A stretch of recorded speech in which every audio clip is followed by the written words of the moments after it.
Hello everyone, we're back again for another craft with me, Decorate My Journal. I'm not quite sure what number we're up to, but hopefully I will number them correctly. I'm going to do a couple of things today. This book is now getting quite full. I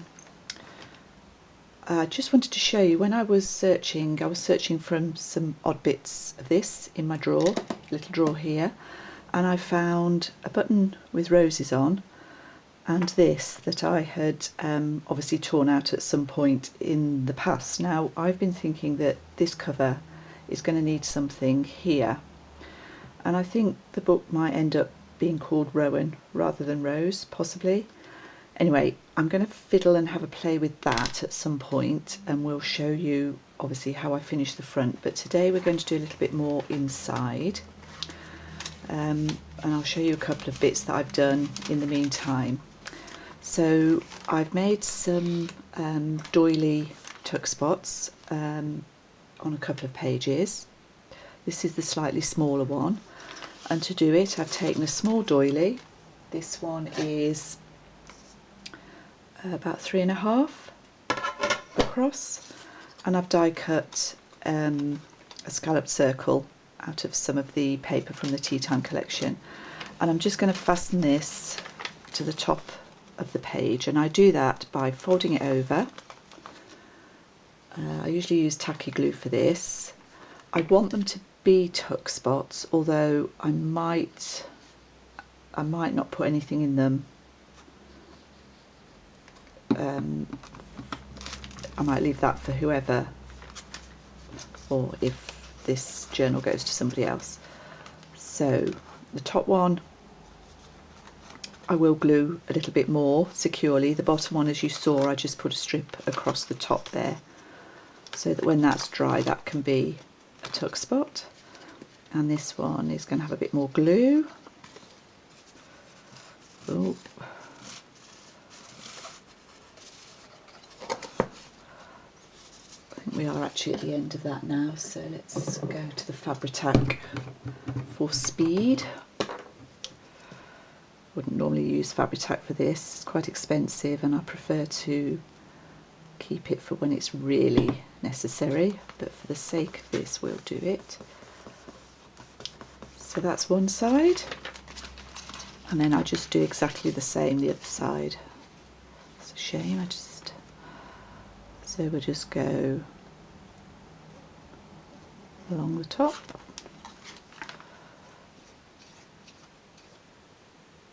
Around there. And the other thing I'm going to do today is a bit of napkin decoupage. So on some of these pages, like I've just marked this with a paper clip, on the reverse side of this there's quite a lot of writing. We could stencil or put something down here to match this, but in this case I'm actually going to decoupage onto here, and I'm going to use this napkin show you so it's I've cut it into 4 pieces, and on one of the pieces so far I've taken the top layer off. It's usually easy. So they come in 3 layers, and we literally only want the top layer. So you just pull the top layer off, and then I just want to do this bottom corner. So I'm going to put my non-stick mat under there because I'm going to be using matte medium to do this. I'm going to do this bottom corner, and I don't really want the butterfly or the bird, I just want the flowers. So at the moment I'm just tearing, and I'm doing this carefully, I guess. You can draw a line of water down where you want to tear with a paintbrush, and that makes this tearing a little bit easier, but I think that'll be fine. And I want it, I think we'll go up about here, so let's just tear this down. I'm not too worried about this bobbledy bit at the bottom. I think you'll see that when I put the medium on. I'm just wondering whether to leave the butterfly. No. Okay, so we'll do that. So we need some matte medium just down this edge of the page, and I'm using Claudine Helmuth. If you like a glossy finish, that's fine. You can use a glossy medium. I prefer the matte finish, although as you'll see, this does actually give you a slight sheen.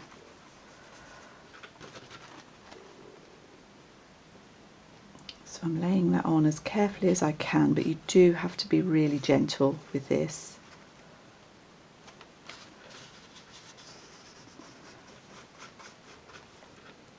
And then you just take the medium, I'm using a really soft brush, and just go gently over the top.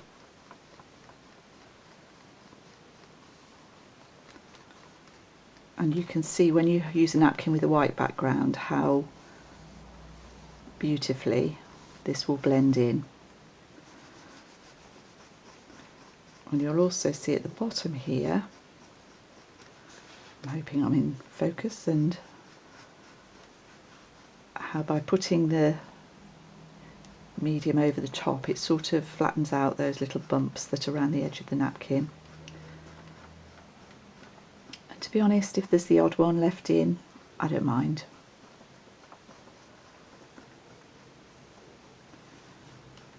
It's easy to tear a napkin, but again, I don't worry too much about that. The odd little hole or whatever doesn't really hurt. The only other thing you need to do, or make sure you do, is wash your brush really quickly after you've done this, or pop it in a bowl of water. I'm just going to tear that bit off and down here while it's wet. Always trim it up later, and I'm going to dry it with my heat gun. Just bear with me with the noise for a moment.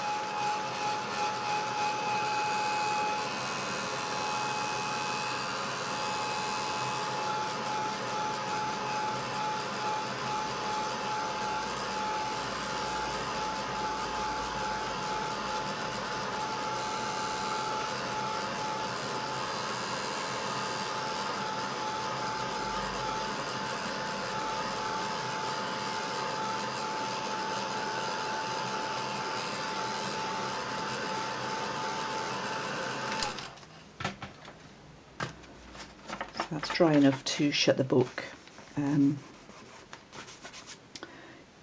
The other thing you can do, and I've seen Andrea do this just really recently, is take one of these little sanding blocks. I got mine from Paper Artsy. You can use an emery board, and if you just want to take this slight sheen off, just a very gentle sand will get rid of that, and we'll take the edge off here as well.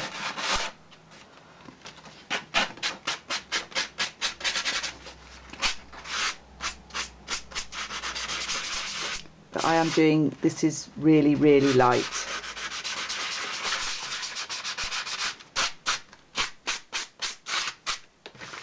Okay, so that's more or less how that looks. I'll just tidy that edge up a little bit, and I'll show you where else I'm going to do that in this book in a moment. The other thing I want to show you is the booklet I've made, and I've also put in a couple of pockets. Originally I was going to clip this in to the side, but it's actually quite heavy, so I've cut out some pages. So this came out of my book all in one piece.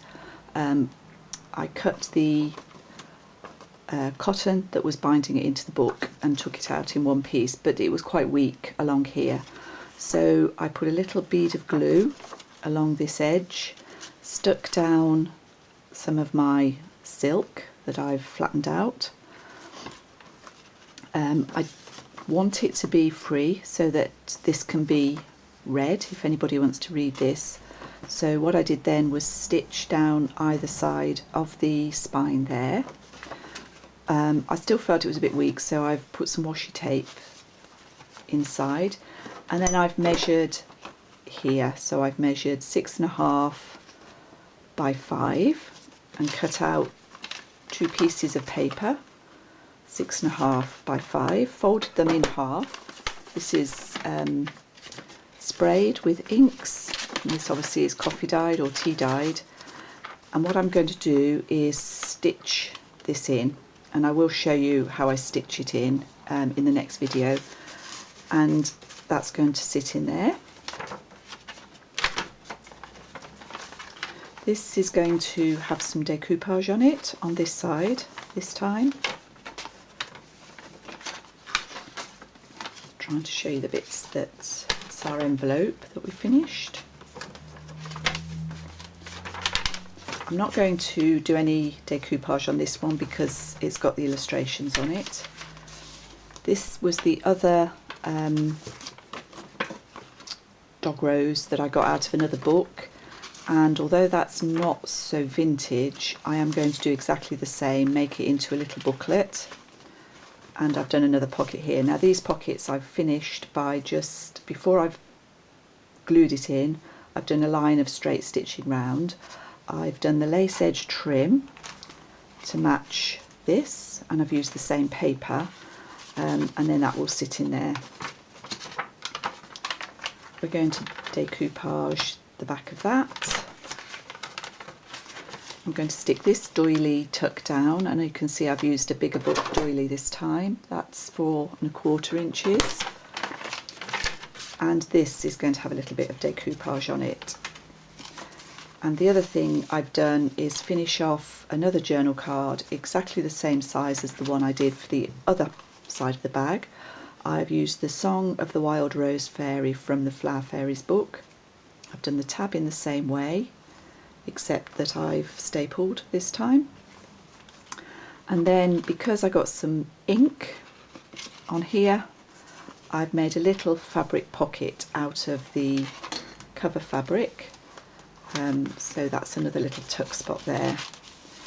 And I will probably